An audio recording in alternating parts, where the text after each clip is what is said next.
잠시 눈을 감으십시오. 그리고 상상하십시오. 당신이 비행기의 조종석에 앉아 있다고. 오후 6시입니다. 태양은 구름 사이로 역과됩니다. 그리고 활주로는 비행의 시간들 후에 마침내 당신의 눈앞에 나타납니다. 고도계는 1000피트를 표시합니다. 그 다음은 500, 그 다음은 100. 갑자기 둔탁한 타격, 바퀴들이 아스팔트에 닿습니다. 그러나 다음에 오는 것이야말로 정말로 논리에 도전하는 것입니다. 몇 초 만에 직선로에서 전속력으로 달리는 포뮬러1 포뮬라 1의 속도인 시속 250km로 이동하던 200톤의 덩어리는 완전히 멈춰야 합니다.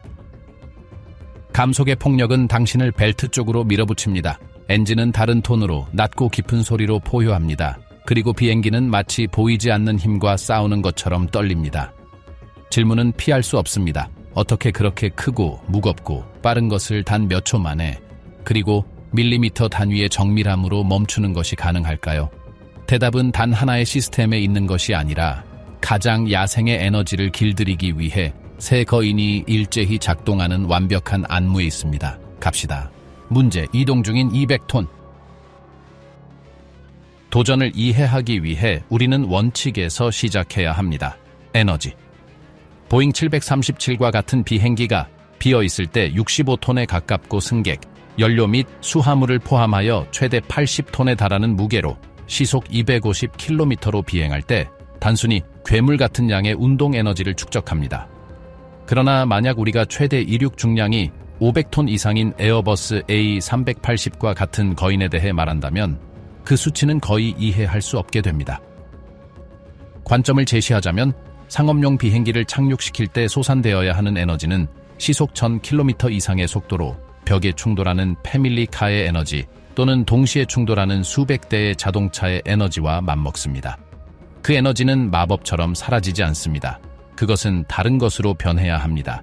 일반적으로 연료, 그리고 승객들이 그들의 발 아래에서 일어나는 기술적 기적을 의식조차 하지 못하도록 통제된 방식으로 이루어져야 합니다. 이를 달성하기 위해 엔지니어들은 세 개의 독립적이지만 완벽하게 동기화된 시스템을 설계했습니다. 각각은 특정 임무를 가지고 있으며 함께 관성에 맞서는 무적의 동맹을 형성합니다. 한편에는 스포일러 또는 공력 브레이크가 있습니다. 그것들은 마치 비행기가 죽은 척하고 싶어 하는 것처럼 날개 위로 솟아오르는 표면들입니다. 다른 한편에는 엔진을 뒤로 미는 거인들로 바꾸는 역추진 장치들이 있습니다. 그리고 마지막으로 시스템의 심장. 메인 기어의 바퀴에 수용된 디스크 브레이크들이 있으며 이것들은 기존의 강철을 녹일 정도의 온도를 견딜 수 있습니다. 그들 중 누구도 혼자서 일을 할 수 없었을 것이지만 함께라면 불가능을 해냅니다. 몇 킬로미터의 활주로 공간 내에서 비행해서 정지로 넘어가는 것입니다. 가장 먼저 작동하는 것, 스포일러스가 양력을 파괴합니다. 이 안무의 첫 번째 움직임은 날개에서 발생하며 비행의 물리학을 모르는 사람에게는 아마도 가장 직관에 반하는 것일 것입니다. 바퀴가 활주로에 닿는 정확한 순간에 날개 상단에 위치한 금속 표면들이 갑자기 들립니다. 그것들은 스플로이어이며 공력 브레이크라고도 불립니다. 미숙한 눈에는 그것들은 마치 비행기가 바람으로 제동하고 싶어 하는 것처럼 공기 저항을 제공하는 단순히 판자처럼 보입니다. 그러나 그것은 그것의 주요 기능이 아니며 결코 가장 중요한 것도 아닙니다. 스포일러스의 진짜 임무는 양력을 파괴하는 것입니다. 비행 내내 날개는 비행기를 공중에 유지시키는 위쪽 방향의 힘을 생성해 왔습니다. 그 힘은 양력이며 당신이 날고 싶을 때는 경이롭지만 당신이 착륙하고 싶을 때는 적입니다. 만약 날개가 활주로 접촉 후에도 계속 양력을 생성한다면 비행기는 떠오르고 튕기고 다시 이륙하고 싶어 할 것입니다. 그것은 마치 누군가가 잭으로 바닥에서 바퀴를 들어 올리는 동안 당신이 핸드브레이크로 차를 멈추려고 시도하는 것과 같습니다. 브레이크가 잡을 것이 아무것도 없습니다. 들어 올려질 때 스플로어스는 날개 위의 공기 흐름을 방해하여 양력을 생성하는 흡입력을 깨뜨립니다. 날개는 갑자기 날개이기를 멈추고 평평하고 죽은 표면이 됩니다. 비행기의 모든 무게, 그 200톤은 즉시 바퀴로 전달됩니다. 그것은 마치 비행기가 자신의 무게로 아스팔트에 달라붙는 것과 같으며 브레이크가 그들의 일을 할 준비가 된 것입니다. 스플로이어스가 없다면 브레이크가 아무리 강력하더라도 비행기는 멈출 능력 없이 활주로 위를 미끄러질 것입니다. 그것들은 사슬의 첫 번째 고리이며 다른 모든 것을 위한 기반을 마련하는 것입니다. 뒤로 밀어내는 거인들, 역추진 장치. 스포일러스가 그들의 일을 한 지 불과 1초 후에 승객은 비행 중의 엔진 소리보다 더 깊고 낮은 다른 포효를 듣습니다. 그것은 역추진 장치가 작동하기 시작하는 소리입니다. 그 순간 창밖을 본다면 마치 엔진이 두 개의 절반으로 펼쳐지는 것처럼 엔진 고니의 뒷부분에서 열리는 금속 구조물들을 볼 수 있을 것입니다. 원리는 개념상 간단하지만 실행 면에서는 복잡합니다. 현대 비행기의 엔진인 고바이패스 터보팬, 하이 바이파스 튜르보판은 앞쪽에서 엄청난 양의 공기를 흡입하여 뒤쪽으로 빠른 속도로 배출함으로써 작동합니다. 뒤쪽으로 향하는 그 공기 분출이 비행기를 앞으로 추진하는 추력을 생성하는 것입니다. 역추진 장치는 전개되는 도어들을 통해 그 공기 분출을 앞쪽과 옆쪽으로 편향시킵니다. 비행기를 앞으로 미는 대신 공기는 이제 그것을 뒤로 밉니다. 그것은 마치 엔진이 제자리에서 움직이지 않고 뒤로 도는 것과 같습니다. 현대 엔진에서는 모든 공기가 역전되는 것은 아니라는 점을 이해하는 것이 중요합니다. 연료가 타는 엔진의 중앙 부분인 뜨거운 코어는 계속해서 가스를 뒤쪽으로 배출합니다. 역전되는 것은 팬의 공기입니다. 그것은 엔진 앞쪽에서 당신이 보는 거대하고 시끄러운 프로펠러이며 대부분의 공기를 이동시킵니다. 이 설계는 뜨거운 가스와 연소 잔해 가능성이 동체나 활주로로 다시 향하는 것을 방지하며 이는 손상이나 위험한 재흡입을 유발할 수 있습니다. 역추진 장치의 효과는 엄청납니다. 비행기와 엔진 유형에 따라 착륙 주행 중에 전체 제동력의 최대 50%까지 제공할 수 있습니다. 그리고 그것들은 마찰로 인한 부품 마모 없이 오직 공기의 힘만을 사용하여 이를 수행합니다. 그것은 믿을 수 없을 정도로 가치 있는 자원이며 특히 기존 브레이크가 충분하지 않을 수 있는 짧거나 젖은 활주로에서 그렇습니다. 당신이 듣는 그 포효는 엔진이 불평하는 것이 아니라 거인이 당신이 멈추는 것을 돕기 위해 온 힘을 다해 뒤로 밀어내는 것입니다. 시스템의 심장, 카본 디스크 브레이크. 그러나 스포일러스가 기반을 마련하고 역추진 장치가 뒤로 밀어낸다면 더럽고 힘든 일을 하는 것은 브레이크입니다. 그리고 여기서 기술은 우리가 자동차에서 보는 것과 비교하여 엄청난 도약을 이루었습니다. 상업용 비행기의 브레이크는 강철이 아닙니다. 그것들은 카본으로 이 응용 분야를 위해 거의 기적적인 특성을 가진 세라믹 기원의 재료입니다. 전형적인 비행기 브레이크는 여러 층의 샌드위치처럼 쌓인 다중 디스크 세트입니다. 그 디스크들의 절반인 회전자 로토스는 바퀴와 함께 회전합니다. 나머지 절반인 고정자 스테이터스는 축에 고정된 상태로 유지됩니다. 조종사가 브레이크 페달을 밟으면 고압 유압 시스템이 이 모든 디스크들을 서로 밀어붙여 엄청난 힘으로 압착합니다. 결과적인 마찰은 비행기의 운동 에너지를 열로 변환하는 것입니다. 그리고 그것은 정말 열로 변합니다. 정상적인 착륙 중에 카본 디스크는 섭씨 500도에서 800도의 온도에 도달할 수 있습니다. 비상 착륙이나 무거운 무게의 경우 1000도를 넘을 수 있습니다. 당신이 이해를 돕자면 그 온도의 일반 강철은 변형되고 특성을 잃으며 단순히 제동을 멈춥니다. 반면 카본은 특정 한계 내에서 가열될수록 더 효율적이 됩니다. 그것이 바로 당신이 비행기가 착륙하는 것을 보고 바퀴를 보았다면 마치 용암인 것처럼 빛나는 붉게 달궈진 디스크를 보았을 수도 있는 이유입니다. 기계적 고장처럼 보일 수 있는 그 이미지는 사실 브레이크가 그들의 일을 하고 있으며 그 괴물 같은 에너지를 흡수하고 소산시키고 있다는 증거입니다. 그러나 열은 또한 최대의 적입니다. 브레이크가 과열되면 바퀴의 베어링, 타이어, 그리고 심지어 랜딩 기어 자체를 손상시킬 수 있습니다. 그래서 비행기는 브레이크에 온도 센서를 장착하고 있으며 조종사들은 매 착륙 후 열 상태에 대한 정보를 받습니다. 어떤 경우에는 온도가 너무 높으면 다시 이륙하기 전에 기다려야 하거나 심지어 가압 공기로 브레이크를 냉각시키기 위해 지상 지원을 요청해야 합니다. 게다가 이 모든 시스템은 자동차의 ABS와 유사하지만 훨씬 더 정교한 안티록 시스템에 의해 제어됩니다. 비행기가 착륙하고 브레이크를 적용할 때 바퀴는 특히 젖은 활주로에서 잠기는 경향이 있을 수 있습니다. 만약 바퀴가 잠기면 타이어는 구르는 것을 멈추고 아스팔트 위를 미끄러지기 시작합니다. 순식간에 마찰은 고무를 태우고 타이어를 터뜨릴 수 있으며 비행기에 심각한 문제를 남깁니다. 안티록 시스템은 바퀴가 잠기려 할 때를 감지하고 해당 특정 바퀴의 제동 압력을 초당 100번 해제하여 계속 회전하고 제어를 유지할 수 있게 합니다. 그것은 조종사나 승객이 인지하지 못하는 사이에 일어나는 압력과 해제의 미세한 춤이지만 안전을 위해 필수적입니다. 착륙이 끝날 때 비행기가 이미 터미널을 향해 천천히 주행하고 있을 때 브레이크는 백열 상태이고 역추진 장치는 닫혔으며 스플리어가 제자리로 돌아갔습니다. 시속 250km로 던져진 200톤의 에너지는 길들여졌고 열로 변환되었으며 공기 중으로 솟아내었습니다. 그리고 모든 것은 항공공학만이 제공할 수 있는 정밀함과 신뢰성으로 1분도 채 안 되어 일어났습니다. 그러나 이것은 이야기의 첫 번째 부분일 뿐입니다. 제동 시스템은 더 많은 비밀, 더 많은 안전 계층, 그리고 밝혀지기를 기다리는 더 많은 기술을 가지고 있습니다. 그것들을 보러 갑시다. 조정하는 두뇌, 자동 제동 컴퓨터. 지금까지 우리는 이 안무의 세 가지 큰 행위자들을 보았습니다. 양력을 죽이는 스포일러스, 뒤로 미는 역추진 장치, 그리고 지옥의 열을 흡수하는 카본 브레이크. 그러나 만약 각각이 오케스트라 지휘자 없이 스스로 행동한다면 결과는 혼란스러울 것입니다.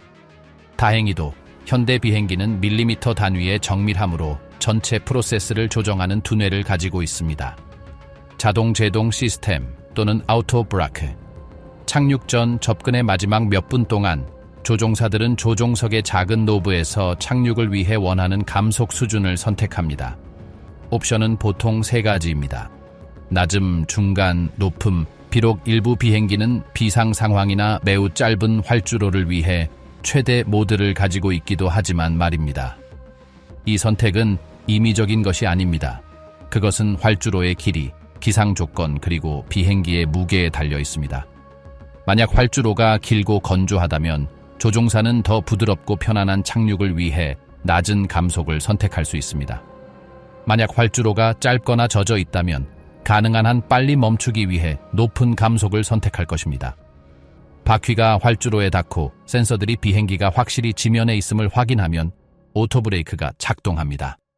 컴퓨터는 비행기의 속도를 지속적으로 모니터링하고 무게나 활주로, 조건에 관계없이 선택된 감속률을 유지하기 위해 필요한 제동 압력을 적용합니다.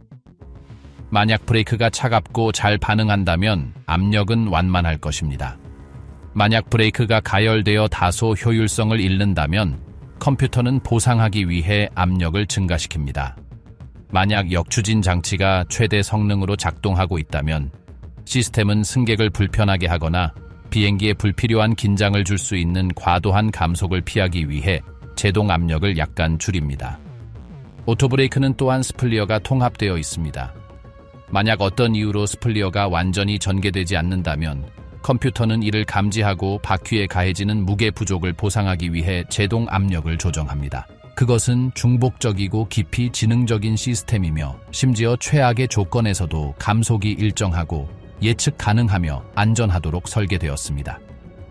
조종사는 언제든지 수동으로 브레이크 페달을 밟아 자동 시스템을 무효화할 수 있지만 대다수의 착륙에서 오토브레이크는 혼자서 일을 수행하며 승무원이 비행기를 활주로 중앙에 유지하거나 가능한 대피를 준비하는 것과 같은 다른 중요한 작업에 집중할 수 있도록 해줍니다. 보이지 않는 한계, 왜 타이어가 폭발하지 않는가? 카본 브레이크가 지옥 같은 온도에서 작동하는 동안 똑같이 잔인한 스트레스를 받는 또 다른 구성 요소가 있습니다. 타이어. 비행기에 따라 넷, 6, 8 또는 심지어 16개의 바퀴가 착륙 순간에 공중에서 자유롭게 회전하다가 순식간에 수십 톤의 무게와 0에서 분당 1000 회전 이상의 회전 속도를 순식간에 견디게 됩니다. 질문은 필수적입니다. 어떻게 팝콘처럼 터지지 않는 것이 가능할까요?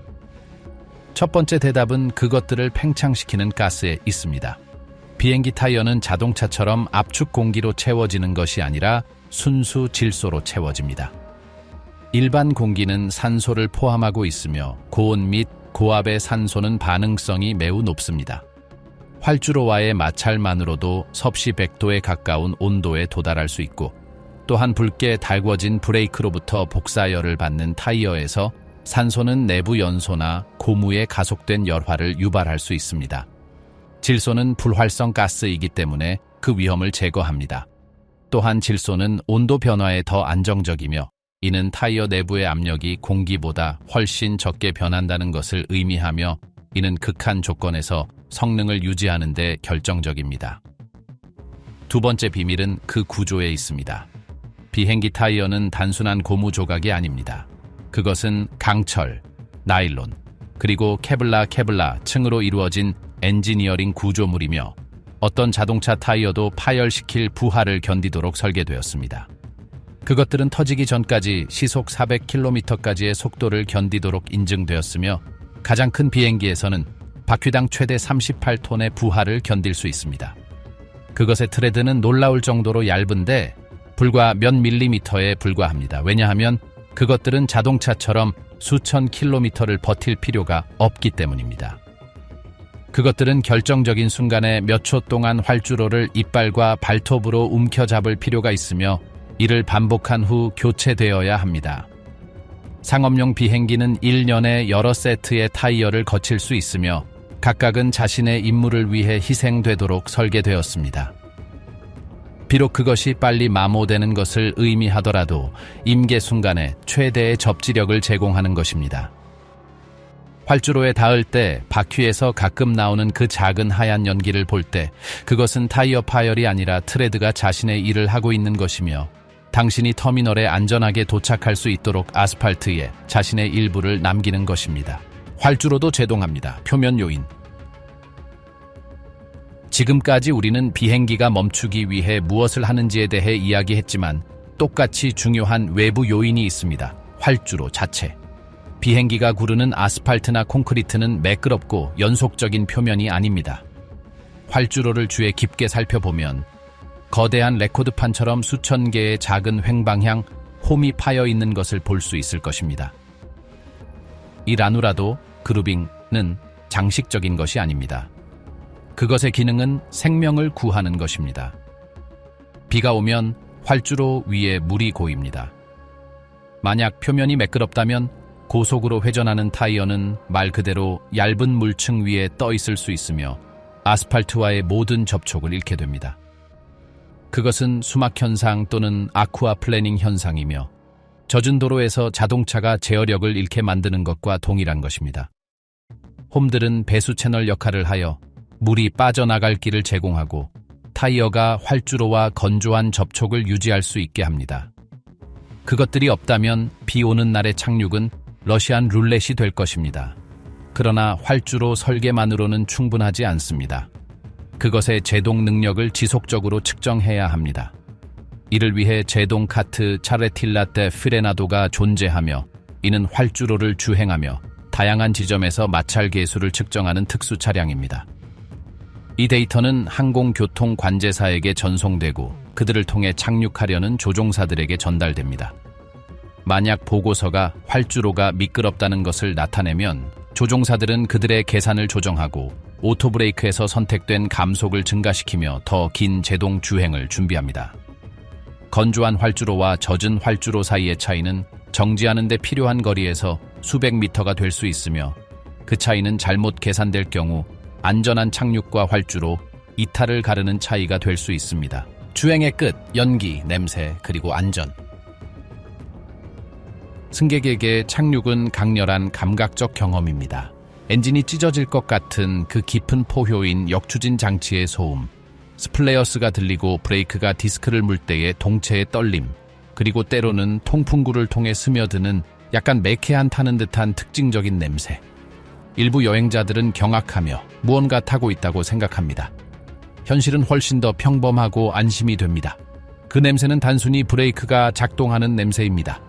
카본 디스크가 600도 또는 800도의 온도에 도달할 때 마찰에서 떨어져 나오는 미세한 입자들이 그 독특한 향기를 생성합니다. 그것은 자동차가 긴 내리막길에서 매우 강하게 브레이크를 밟을 때 느낄 수 있는 것과 동일한 냄새이지만 훨씬 더 큰 규모입니다. 그리고 가끔 바퀴에서 나오는 것을 보는 연기는 화재의 연기가 아니라 카본 가루와 수증기이며 브레이크가 운동 에너지를 열로 변환하며 그들의 일을 하고 있다는 시각적 증거입니다. 비행기가 터미널에 도착하고 승객들이 하차할 때 보이지 않지만 필수적인 또 다른 프로세스가 시작됩니다. 지상 정비사들이 손전등과 적외선 온도계를 가지고 랜딩 기어에 접근합니다. 그들은 각 브레이크의 온도를 측정합니다. 만약 하나라도 한계를 벗어나면 다음 비행 전에 냉각되도록 표시하거나 극단적인 경우에는 교체하도록 표시합니다. 그들은 절단, 불규칙한 마모 또는 과열의 징후를 찾기 위해 타이어를 검사합니다. 모든 세부 사항은 비행기의 정비 일지에 기록됩니다. 왜냐하면 항공에서 안전은 비행기가 멈출 때 끝나지 않기 때문입니다. 그것은 마지막 승객이 하차하고 마지막 정비사가 다음 비행을 위해 모든 것이 정상임을 서명할 때까지 계속됩니다. 100만 달러짜리 질문, 최소 활주로 길이는 얼마인가? 우리는 많은 여행자들이 런던 시티나 뉴욕의 라구아디아와 같이 짧은 활주로로 유명한 공항에 착륙할 때 스스로에게 던지는 질문에 도달했습니다.